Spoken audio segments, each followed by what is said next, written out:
Desde mi punto de vista, el psicoanálisis tiene que ir evolucionando y de hecho lo ha hecho. Entonces, el punto del psicoanálisis, lo que hace como característico en sus inicios freudianos, es la neutralidad y el anonimato del terapeuta, del psicoanalista, porque esto va a generar fantasías conscientes o inconscientes en el paciente, que va a estar proyectando y que va a estar hablando de esto. Un ejemplo,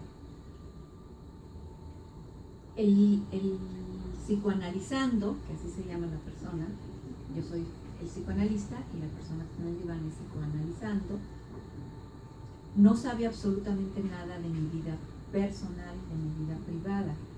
Y en un momento dado me puede adjudicar el que soy casada, o el que soy viuda, o el que tengo 5 hijos, o el que tengo 1, el que tengo una casa de determinada construcción. Y si yo le pregunto, ¿sí?, que me explique, que me diga qué se imagina de mi vida, en definitiva me va a hablar de lo que él tiene en su vida. Si tiene una mamá, que su mamá ha tenido 2 hijos, va a decir, bueno, yo creo que tú tienes 2 hijos. Y si tiene una casa con una ventanota, dice, yo creo que tienes tú una casa, una sala con una ventanota. O tienes un perro, yo creo que tú tienes un perro chiquito. Y la realidad es de que, pues nada, es difícil que le atine, ¿sí? Pero esto habla de una proyección de lo que se imagina. Esto es un ejemplo muy simple, muy sencillo. Pero hay situaciones donde el paciente va a proyectar la propia conflictiva, ¿sí? Si hay conflictos con la mamá, va a proyectar el que, es que ya te parece a mi mamá, me estás regañando. Y en absoluto está uno regañando, ¿sí? Es una sensación la que siente es una proyección, o sea, es una proyección lo que siente el psicoanalizando.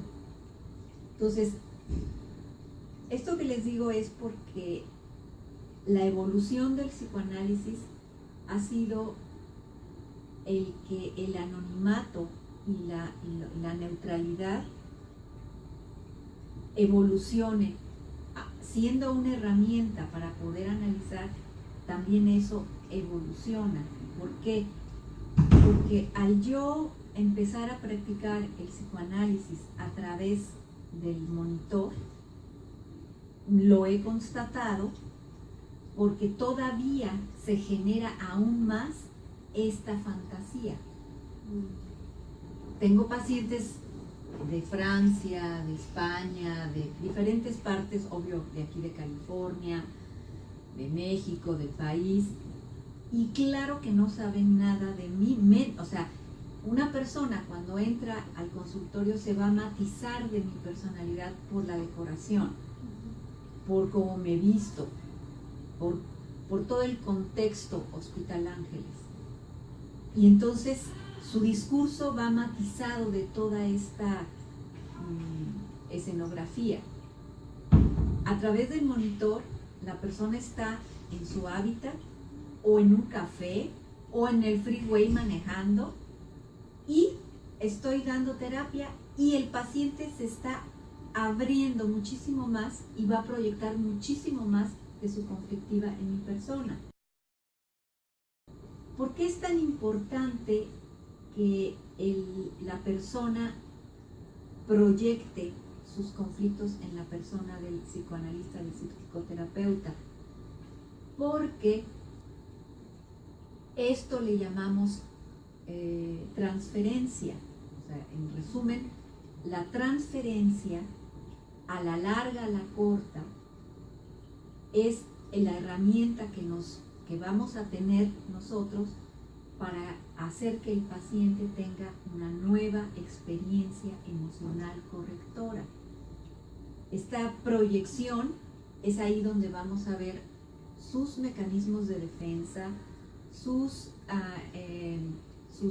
antecedentes emocionales de su infancia, de su adolescencia, de la relación con papá y mamá. Entonces, cuando se llega a esta experiencia emocional correctora, es cuando el paciente dice, ok, tú eres de esta manera, o sea, te percibo de esta manera, no es que sea, sino te percibo de esta manera, y me estás dando esa interpretación de por qué me ocurrió en mi relación con mamá o papá o mis hermanos, y entonces ya empiezo a entender eso que yo no podía entender. ¿Sí? El psicoanálisis a distancia, que es lo que yo estoy trabajando desde hace muchísimos años, pero por primera vez acudo a presentar mi trabajo de investigación, me otorga prácticamente ser pionera en México, en mi país, de este campo.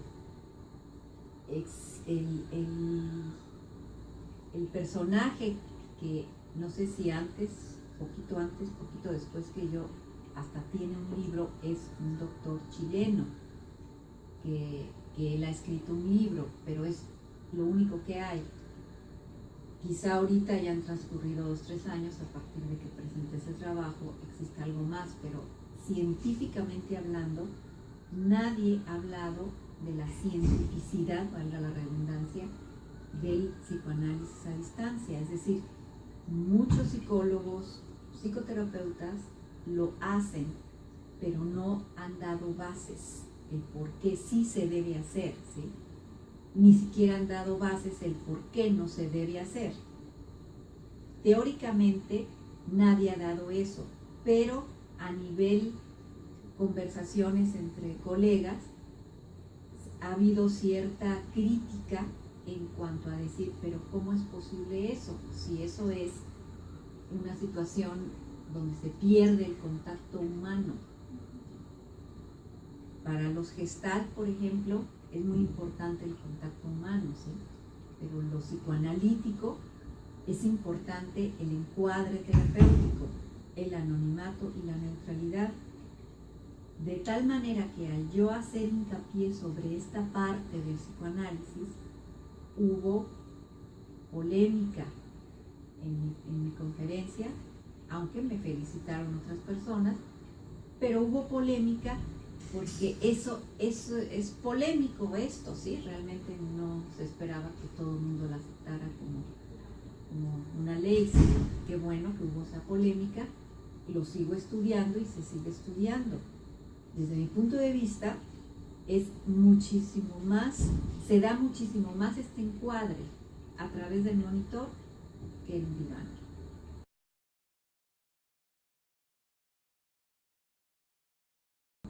La situación de hacer psicoanálisis tiene que tener la persona un conocimiento amplio de lo que es la cultura, definitivo, ¿sí? La cultura, el regionalismo, la sociedad, ¿sí? Y no cabe duda que, bueno, se puede hacer psicoanálisis americanos, por ejemplo, ¿sí? Si hablas bien inglés, o alemanes, si hablas bien al alemán. Pero desde mi experiencia, considero que el psicoanalista debe de estar enfocado a lo que es su cultura. Cuando yo estudié y empecé a estudiar, hice yo esta pregunta, cuando estudié yo la maestría, que si se podía psicoanalizar a cualquier ser humano que existiera. Sí se puede psicoanalizar, porque el ser humano tiene se puede aplicar este encuadre terapéutico, el ser humano tiene libido, el ser humano tiene características universales desde la teoría psicoanalítica. Claro que sí se puede, tan es así que hay psicoanálisis social, ¿sí? O sea, también se psicoanaliza a la sociedad, pero el factor entender todo lo que hay alrededor de una persona que fue criada o nació en Checoslovaquia, por ejemplo, o en Austria, ¿sí? La cultura tiene que ver mucho para poder psicoanalizarlo al 100. ¿Sí? Uno simplemente es un ejemplo que para mí me parece muy claro. Uno se ríe de los programas cómicos mexicanos y entiende perfectamente el sentido del humor de artistas como Derbez, ¿sí? O sea, es algo que nos reímos y lo entendemos, pero cuando escuchamos un chiste norteamericano o un chiste alemán, o sea, realmente no nos hace sentido, no nos da risa. De hecho, Freud escribe un artículo que se llama El chiste y el inconsciente, y él habla que el chiste va llevando una estructura gramatical determinada, y cuando llega el chiste es un quiebre gramatical que provoca la risa, ¿sí? Entonces, para poder hacer chistes se necesita conocer la cultura, ¿sí? De los países, de las personas. Entonces, ¿se puede psicoanalizar? Claro que sí, pero en definitiva, yo digo, el mexicano es un latino, tanto como el venezolano, el guatemalteco, el colombiano, etcétera, ¿sí? El español, somos latinos y tenemos esa idiosincrasia. Entonces, psicoanalizar a latinos, por supuesto que es un área que podemos hacerlo con toda la ética, ¿sí? Alguna vez he tratado americanos y lo confieso, en realidad hay muchas cosas conceptuales, culturales, que le da importancia al americano y que para mí me quedo, ¿y eso qué? ¿Sí? Entonces, esto del psicoanálisis a distancia para mí es una revolución científica, y así lo dije en mi conferencia. O sea, las revoluciones científicas se dan, por ejemplo, cuando se descubrió la luz, ¿sí? O las leyes de Newton. La definición y el concepto de la luz difiere mucho hoy por hoy del concepto y definición que hubo en la época de Newton. Entonces no podemos quedarnos con los encuadres en consultorio y en diván, porque sería no mantener una evolución del psicoanálisis. El psicoanálisis a distancia, no sé qué piensen, desde mi punto de vista, revoluciona el psicoanálisis.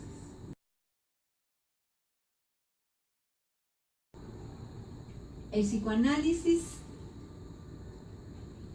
diván tiene prohibido tratar, y ahorita les digo por qué, a pacientes esquizofrénicos, psicóticos. ¿Por qué?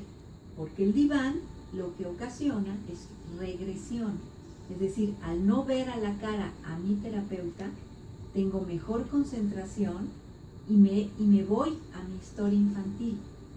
La mirada del terapeuta siempre va a estar matizando el discurso del paciente. Siempre va a estar muy bien, y es a nivel inconsciente, ¿sí? Las personas constantemente tratan de leer la mirada del otro. De esto habla Lacan, ¿sí? Entonces, el paciente ideal para el diván es el paciente neurótico, ¿sí? Y bueno, de repente también el paciente borderline.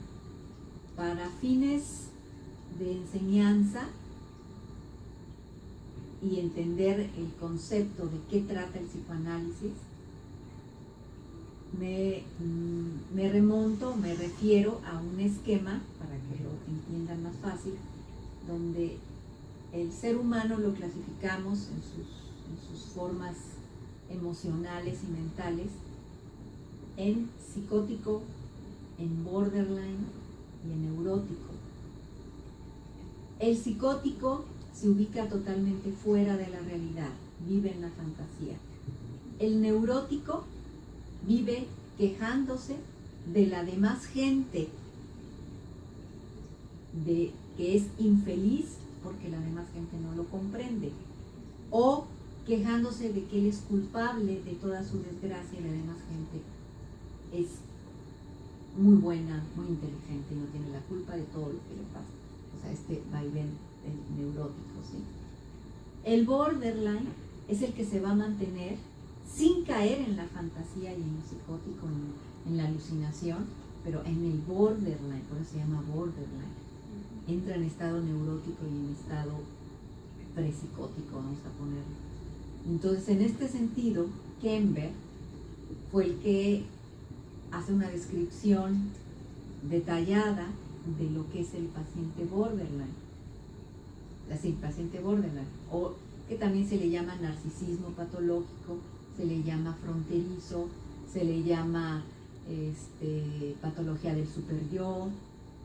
Entonces él hace una descripción de esta patología considerándola que es la patología de nuestro tiempo. Así como Freud elabora su teoría de la neurosis, su teoría de la energía pulsional, su teoría de los 3 ensayos de la sexualidad, y determina que el ser humano está en lo neurótico, y además todo esto a través de sus pacientes histéricas. En este sentido, no es que se haya borrado del panorama la neurosis, sino que ahora la patología de nuestro tiempo es el paciente borderline. O sea, realmente se entran en la fantasía y en la realidad, y así oscila, ¿sí? Aquí habría que analizarlo desde el punto de vista de cómo ha evolucionado la sociedad, a diferencia de la sociedad freudiana, ¿sí? De la época de Freud. Entonces, en el diván, definitivo, un paciente psicótico no se podría. Y igual, en el monitor, un paciente psicótico no se podría psicoanalizar, no se podrá ayudarse.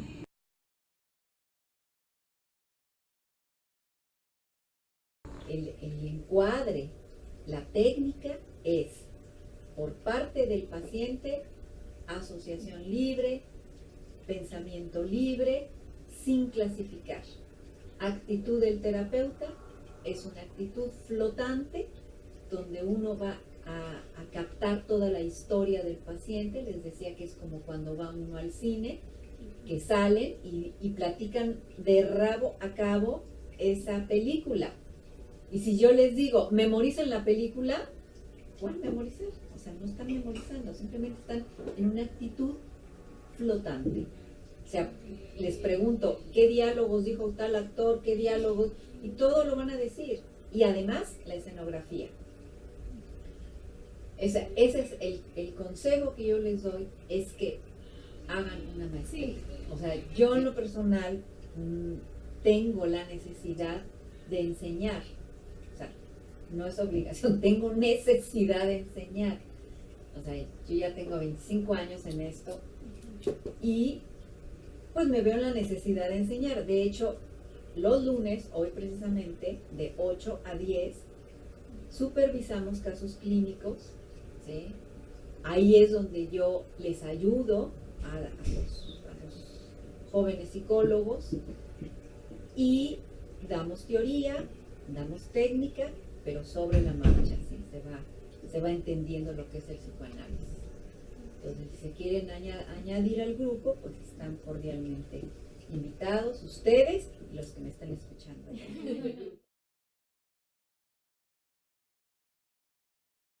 Su limitación es como cualquier otro modelo teórico. La limitación es el ser humano en sí. Es decir, no es la panacea ninguna de los modelos, porque está hecho por hombres y el conflicto está hecho en los hombres, en el ser, no hombre en sí, sino en el humano, en los seres humanos. Entonces, limitaciones hay muchas, porque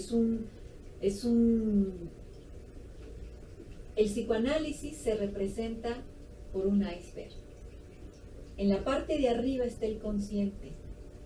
Lo que está dentro del agua, un poco hacia abajo, es el preconsciente. Y todo lo que está abajo es el inconsciente. Conocer profundamente el inconsciente del ser humano es una gran limitante, porque es algo enorme. Lo que nosotros hacemos en consultorio es interpretar el subconsciente, aunque por definición y para fines de enseñanza decimos que el psicoanálisis es hacer consciente lo inconsciente, y lo estrictamente hablando sería es hacer consciente lo preconsciente. ¿Okay?